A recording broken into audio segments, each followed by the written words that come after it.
Somehow, miraculously, I was alive. Some twist of fate, some hand of destiny, but I was alive. Strange as this new world was, I knew Toll must have come this way, and it was my task to find him. And it happened like this.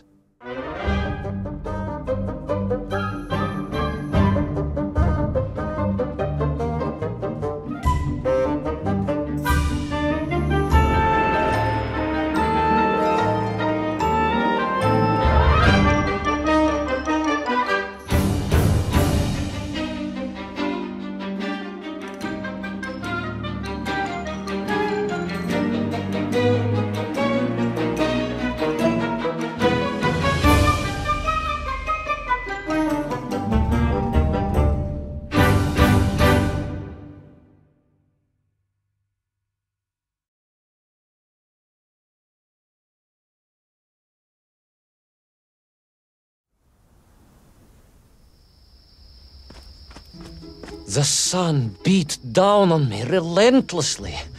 The heat was unbearable. I was exhausted. Yet I could not stop. I had to go on. For 7 weeks I trudged across the desert. On the second day... Please, comrade, if we may. I think we can skip the details, unless you consider them to be particularly relevant to the location of Little Orpheus. Of course, General. We will simply omit the tale of the singing chasm. The oasis of mirrors.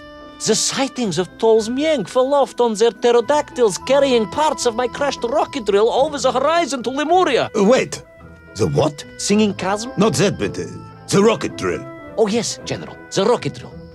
But what did Toll want with it? And why Lemuria? Lemuria? Lemuria, General. I am not familiar with this Lemuria, comrade. Well, that is because it does not exist, General. Or at least... so I thought.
Strange crystals seemed to exert an extraordinary hold over the stone blocks and arches. When they hummed, the whole city remade itself. Where they were missing, clearly looted by some villainous thief, the city was fallen to ruin. It was like a vast musical instrument, vandalized, and yet still attempting to toot.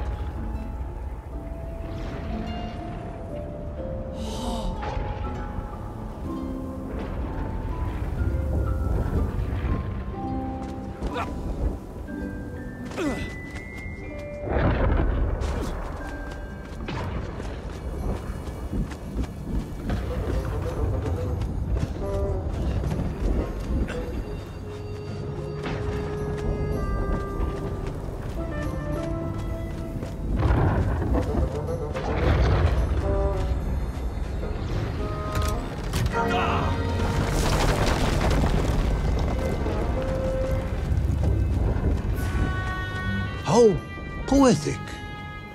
I am sure our engineers would be fascinated and baffled in equal measure. If the whole department hadn't been arrested for sedition last week, I would happily convey it to their skeptical ears. Sedition, General? Really? It is unfortunate news indeed. How poetic. I am sure our engineers would be fascinated and baffled in equal measure. If the whole department hadn't been arrested for sedition last week, I would happily convey it to their skeptical ears. Sedition, General? Really? That is unfortunate news indeed. I am joking, comrade.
Oh yes, the Menk were here all right. Which meant whatever dastardly scheme Toll had, it was to be enacted on these burning sands. And you will explain this in due course, I imagine. Eminently, General. What you need to know first is this. I have told you already how parts of the devices the enslaved Menk were forced to wear came from the surface. Radio parts and so on, yes, from what you have told me.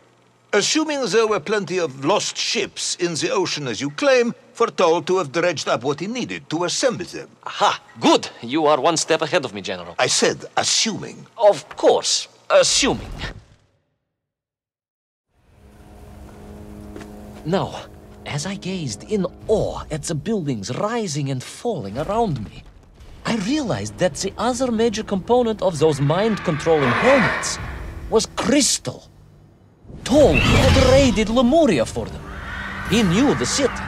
He knew the crystals could amplify vibrations and waves, and was using them to boost the signal of the radio parts to exert his control over the Menk. Which meant...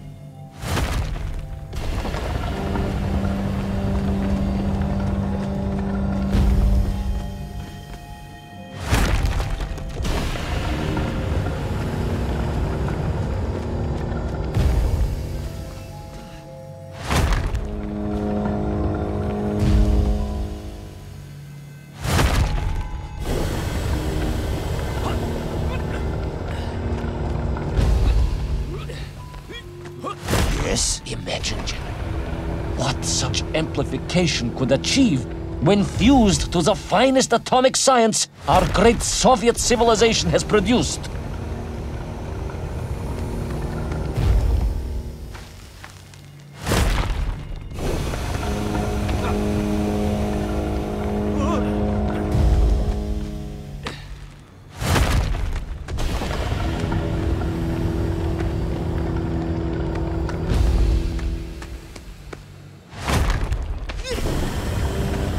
Wait! I do not understand. You said Thor was planning on using the bomb to shatter the Earth's crust to return to the surface. A tragic mistake, General. I had not recognized the extent of his mad ambitions. You mean to imply Thor would have attempted to enslave the Russian people? Pah! The will of the Soviet citizen is mighty and strong. To you, perhaps, as a trained warrior. But consider, perhaps instead, a humble son of a toy maker from Tomsk. Ah, yes. Perhaps we have our share of simpletons, after all.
The vast pictograms told of a history of wonders.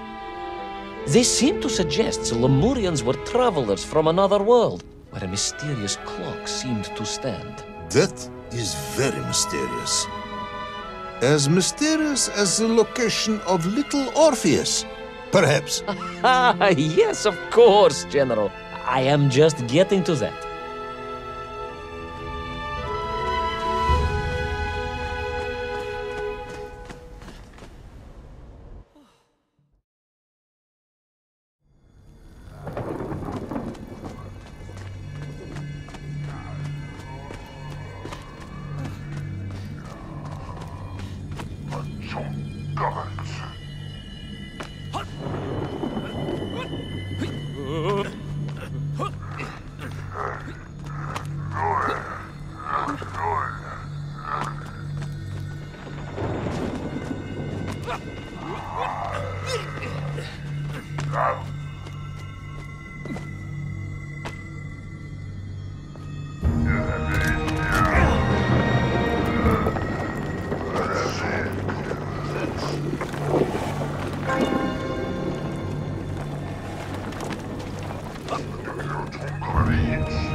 As I bravely explored that ancient city, a question was gnawing at my mind.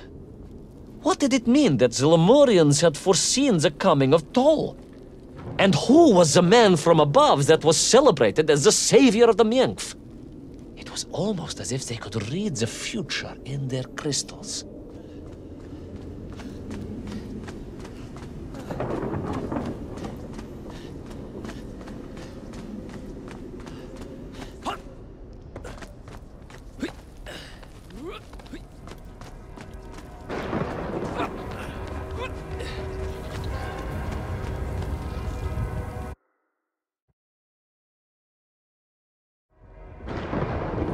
The bells of Lemuria tolled and tolled, a roaring symphony, a crescendo of peals that set the city dancing, each note causing the crystals to shimmer and cascade with light. But the sandstorm was no natural phenomenon, and the bells did not ring for celebration. Something was very wrong here. Aside from the pterodactyls and the Megv and the dancing stones and the ancient magical prophecies and the crystals and now the giant bells. If you don't want me to continue, General, then I can easily...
through those magical structures, a righteous fire in my heart. I was like Dobrynya Nikitch, prepared to strike at the dragon who threatened my homeland. Your heroism is only surpassed by your modesty. On the contrary, General, I chose Dobrynya carefully. Like him, I am a simple peasant. It was fate that chose me to descend to the Earth's core. It was General Komanin who chose you to descend to the Earth's core. But don't let that get in the way of your story. Oh, well then, award General Polkovnik Komanin the highest medal in the world. He already has several of those. I cannot take credit for his wisdom in sending me.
once a rocket drill ship, built to burrow into the earth, was now a mighty vessel, repurposed to blast off into the skies.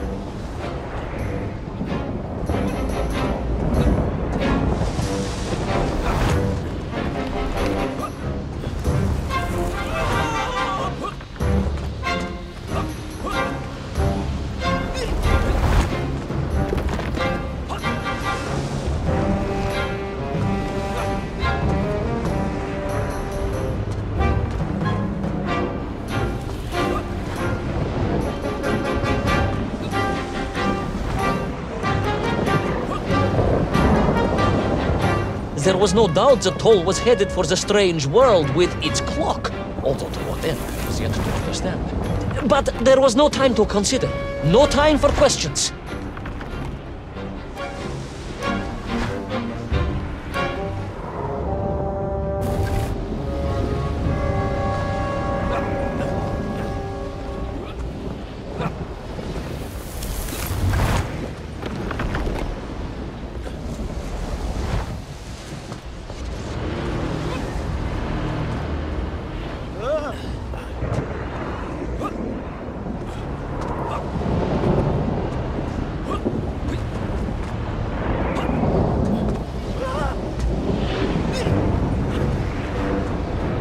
Was on the rocket. Little Orpheus was on the rocket. And wherever they were headed, I must head there too, to thwart his plans, recover my drill, and save the world!